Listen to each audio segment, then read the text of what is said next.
Welcome to പ്രൈഡുഡ്. നമുക്ക് ഇന്നത്തെ ഗോൾഡിന്റെ പ്രൈസ് മൂവ്മെന്റ് അനാലിസിസ് നോക്കാം.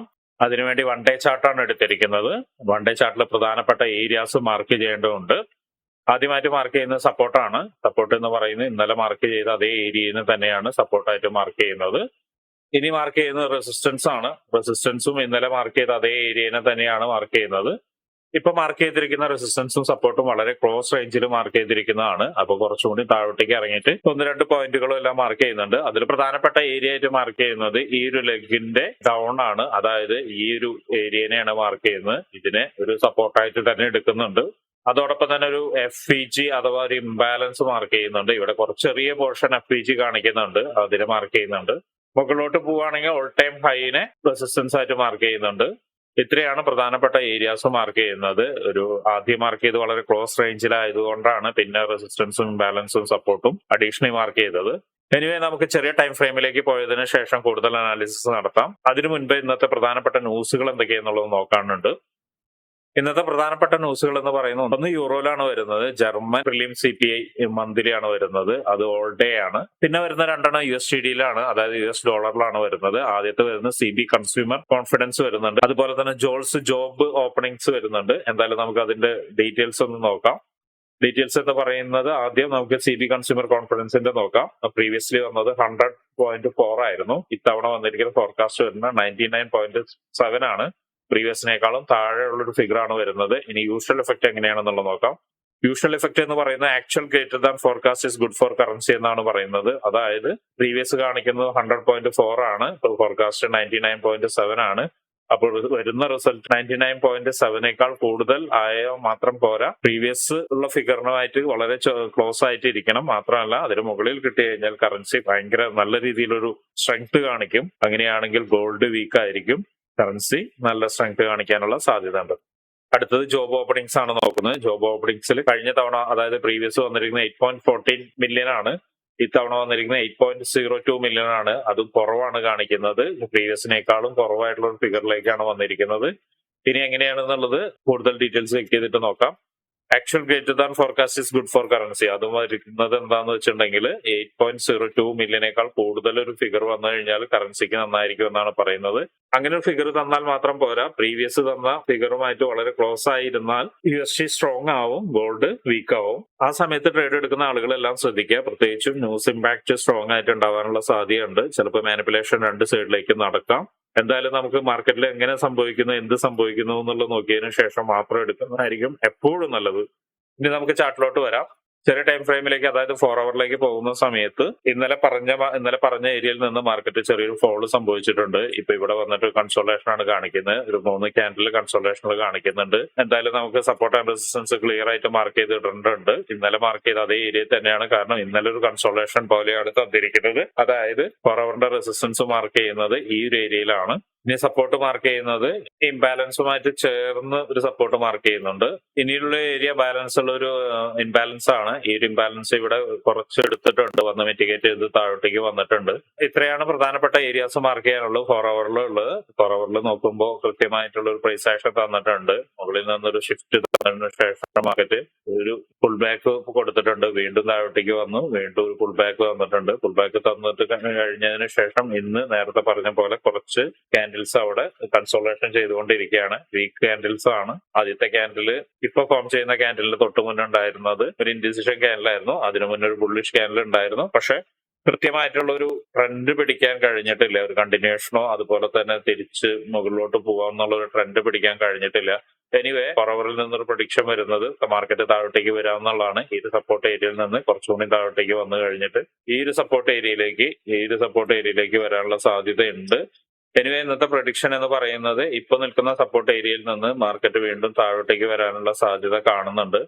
ഒരുപക്ഷെ ഇവിടെ വന്നിട്ട് ഇംബാലൻസ് എടുക്കുകയോ അല്ലെങ്കിൽ അതിന് താഴെയുള്ള സപ്പോർട്ടിൽ വന്നിട്ട് മാർക്കറ്റ് വീണ്ടും മുകളിലോട്ട് പോവുകയോ ചെയ്യാം. ന്യൂസ് എങ്ങനെ ഇമ്പാക്ട് ചെയ്യും എന്നുള്ള മറ്റൊരു കാര്യമാണ്. ഇന്നത്തെ ന്യൂസ് പൊതുവെ കറൻസിക്ക് ഒരു നെഗറ്റീവ് ഇമ്പാക്ട് ആണ് തരുന്നത്. എനിവേ, നമുക്ക് ചെറിയ ടൈം ഫ്രെയിമിലേക്ക് പോയിട്ട് കുറച്ചുകൂടി നല്ല രീതിയിൽ അനാലിസിസ് ചെയ്യാം.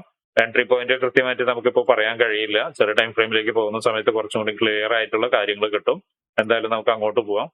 1 അവറിലേക്ക് വരുന്ന സമയത്ത് 4 അവറിന്റെ ഇംബാലൻസിൽ നിന്നാണ് ഒരു റിവേഴ്സൽ തന്നിരിക്കുന്നത്. റിവേഴ്സൽ തന്ന മാർക്കറ്റ് ഒന്ന് നല്ല രീതിയിലൊന്ന് താഴോട്ടേക്ക് വന്നു കഴിഞ്ഞ് ഇവിടെ നിന്നൊരു സപ്പോർട്ട് എടുത്തിട്ടുണ്ട് മാർക്കറ്റ്. ഈ ഒരു ഏരിയയിൽ നിന്ന് സപ്പോർട്ട് എടുത്തിട്ടാണ് മാർക്കറ്റ് മുകളിലോട്ട് പോകുന്നത്. മാർക്കറ്റ് ഇനിയും താഴോട്ടേക്ക് വരും തന്നെയാണ് പ്രതീക്ഷിക്കുന്നത്. പക്ഷേ ചിലപ്പോൾ ഒരുപക്ഷെ കുറച്ചും കൂടി മുകളിലോട്ട് പോയിട്ടായിരിക്കും വരിക. ഈ ഒരു ഏരിയനെ മാർക്ക് ചെയ്യുന്നുണ്ട്. അതിനു വേണ്ടിയിട്ട് ഇപ്പോ കൺസോൾഡേറ്റ് ചെയ്തിരിക്കുന്ന ഏരിയ അഥവാ ഈ ഒരു ഏരിയയുടെ മുകളിലേക്ക് ചിലപ്പോൾ പോയി കഴിഞ്ഞ് ഇവിടെ നിന്ന് മുകളിലോട്ട് പോയി കഴിഞ്ഞ് ഈ ഒരു ഏരിയയിൽ നിന്ന് ഒരു റെസിസ്റ്റൻസ് എടുത്തിട്ടായിരിക്കും മാർക്കറ്റ് താഴോട്ടേക്ക് വരിക.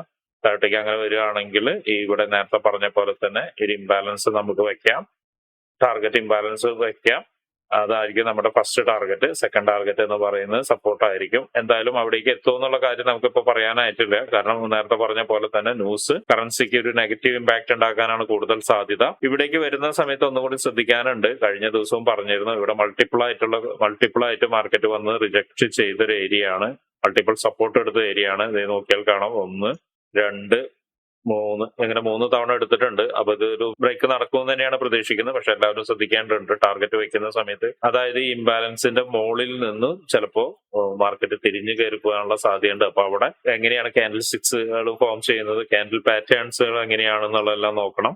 ഇനി ഒരു ബൈ സൈഡ് നോക്കാം. ബൈ സൈഡ് എന്ന് പറയുന്നത് കഴിഞ്ഞ ദിവസം പറഞ്ഞിട്ടുണ്ടായിരുന്നു, മാർക്കറ്റ് അപ്രോച്ച് ചെയ്യാൻ കുറച്ചും കൂടി ഇമ്പോർട്ടന്റ് ആയ കുറച്ചും കൂടി റെസിസ്റ്റൻസ് ഏരിയ ഉണ്ട്. ഈ ഇംബാലൻസിൽ കുറച്ചും കൂടി ബാലൻസ് എടുക്കാനുണ്ട്, അതുപോലെ റെസിസ്റ്റൻസ് എടുക്കാനുണ്ട്. അങ്ങനെയാണെങ്കിൽ ഇപ്പൊ വരച്ചിരിക്കുന്ന ഈ ഒരു ഏരിയ, അതായത് ഈ ഒരു റെസിസ്റ്റൻസിന്റെ മുകളിൽ മാർക്കറ്റ് പോയി കഴിഞ്ഞതിന് ശേഷം ഇവിടെ നിന്ന് മാർക്കറ്റ് മുകളിലോട്ട് പോയതിനു ശേഷം ഈ ഒരു ഇംബാലൻസിൽ നിന്നോ അല്ലെങ്കിൽ റെസിസ്റ്റൻസിൽ നിന്നോ നമുക്കൊരു റിജക്ഷൻ വീണ്ടും കിട്ടാനുള്ള സാധ്യത ഉണ്ട്. അപ്പൊ ഈ ഒരു ഏരിയയും വളരെ ഇമ്പോർട്ടന്റ് ആയ ഒരു സെല്ലിംഗ് പ്രഷർ ഉള്ള ഏരിയ ആണ്. അപ്പൊ ഇവിടേക്ക് എത്തുന്ന സമയത്തും ഒരു കൺഫർമേഷൻ കിട്ടിക്കഴിഞ്ഞാൽ നമുക്ക് എന്ത് ചെയ്യാം, സെല്ല് ചെയ്യാം. അങ്ങനെയാണെങ്കിൽ വലിയൊരു വീഴ്ചയ്ക്കുള്ള സാധ്യത വളരെ കൂടുതലായിട്ട് കാണുന്നുണ്ട്. ഇവിടെ നിന്ന് നമുക്ക് ഇവിടം വരെയൊക്കെ കിട്ടാം. പക്ഷെ നിങ്ങൾ സ്ട്രൈറ്റ് ആയിട്ട് വെക്കരുത്. കാരണം ഇവിടെ എങ്ങനെയായിരിക്കാം ക്യാൻഡിൽ സ്റ്റിക്സ് പാറ്റേൺ രൂപീകരിക്കപ്പെടുക എന്നൊന്നും നമുക്ക് പറയാൻ കഴിയില്ല മുകളിലോട്ട് പോകുന്ന സമയത്ത്. അപ്പോൾ ഇവിടെ റെസിസ്റ്റൻസ് ഇംബാലൻസിൽ നിന്നാണ് റിജക്ഷൻ കിട്ടുന്നുണ്ടെങ്കിൽ നിയറസ്റ്റ് ആയിട്ടുള്ള നിങ്ങൾക്ക് വെക്കാൻ പറ്റുന്ന ഒരു ടാർഗറ്റ് എന്ന് പറയുന്നത് ഇതാണ്. റെസിസ്റ്റൻസിൽ നിന്നാണെങ്കിലും നിയറസ്റ്റ് ആയിട്ട് വെക്കാൻ പറ്റുന്ന ഒരു ടാർഗറ്റ് ഇങ്ങനെയാണ്. ഇനി മാർക്കറ്റിലെ ക്യാൻഡിൽ സ്റ്റിക്സുകൾ എങ്ങനെയാണ് ഫോം ചെയ്യുന്നത്, പാറ്റേൺ എങ്ങനെ ഫോം ചെയ്യുന്നതെന്നെല്ലാം മനസ്സിലാക്കിയതിനു ശേഷം മാത്രമേ ഇത് ചെയ്യാൻ പറ്റുള്ളൂ. എനിവേ നമുക്ക് 50 മിനിറ്റ്സിലോട്ട് ഒന്നുകൂടി പോവാം. 50 മിനിറ്റ്സിലോട്ട് പോയിട്ട് ഇപ്പൊ കറന്റ്ലി എന്തെങ്കിലും ട്രേഡിംഗ് ഓപ്പർച്യൂണിറ്റി ഉണ്ടോ എന്നുള്ളത് നോക്കാം. 50 മിനിറ്റ്സിലോട്ട് പോകുന്ന സമയത്ത് ഒരു കൺസോളേഷൻ തന്നെയാണ് കാണിക്കുന്നത്. മാർക്കറ്റ് മുകളിലോട്ടും പോകുന്നുണ്ട്, താഴോട്ടേക്കും വരുന്നുണ്ട്. ഇന്നലെ ഒന്ന് താഴോട്ടേക്ക് വന്നിട്ടുണ്ടായിരുന്നു. ഈ ഒരു സമയത്ത് ഇന്നലെ മാർക്കറ്റ് താഴോട്ടേക്ക് വന്നിട്ടുണ്ടായിരുന്നു. ഇതായിരുന്നു താഴോട്ടേക്ക് ക്ലിയർ ആയിട്ട് താഴോട്ടേക്ക് വന്നിരുന്നത്. ഈ ഏരിയനെ കുറിച്ച് ഇന്നലത്തെ അനാലിസിസിൽ പറഞ്ഞിട്ടുണ്ട്, ശ്രദ്ധിച്ചു കഴിഞ്ഞാൽ മനസ്സിലാവും. ഈ ഒരു ഏരിയയിൽ നിന്ന് റിജക്ഷൻ കിട്ടാനുള്ള സാധ്യത ഉണ്ടെന്നും പറഞ്ഞിട്ടുണ്ടായിരുന്നു. റിജക്ഷൻ കിട്ടിയിട്ടുണ്ട്, മാർക്കറ്റ് വീണ്ടും താഴോട്ടേക്ക് ഇറങ്ങിയിട്ടുണ്ട് എന്ന്. പക്ഷെ ഒരുപക്ഷെ മാർക്കറ്റ് കാര്യമായിട്ടുള്ള സ്ട്രെങ്ത് കാണിക്കുന്നില്ല. ഒരു ട്രെൻഡ് എങ്ങോട്ടാന്നുള്ള ക്ലിയർ ആയിട്ട് നമുക്ക് പറഞ്ഞു തരുന്നില്ല. എന്തായാലും 50 മിനിറ്റ്സിൽ ഇപ്പോ ക്ലിയർ ആയിട്ട് നമുക്ക് എന്തില്ല, ഒരു ട്രേഡിംഗ് ഓപ്പർച്യൂണിറ്റി ഇല്ല. പക്ഷെ നിങ്ങൾക്ക് ചെറിയ ടൈം ഫ്രെയിമിലേക്ക് പോവുകയാണെങ്കിൽ, എക്സ്പെഷ്യലി 5 മിനിറ്റ്സിലേക്ക് 3 മിനിറ്റ്സിലോട്ടോ പോവുകയാണെങ്കിൽ ഒരുപക്ഷെ ട്രേഡ് റൂട്ടിന്റെ സ്വന്തം സ്ട്രാറ്റജി വെച്ചിട്ട് ട്രേഡ് എടുക്കാനുള്ള ഓപ്പർച്യൂണിറ്റി ഉണ്ടാവും. വീഡിയോ കാണുന്ന എല്ലാവരും അതൊന്ന് ശ്രദ്ധിക്കുക.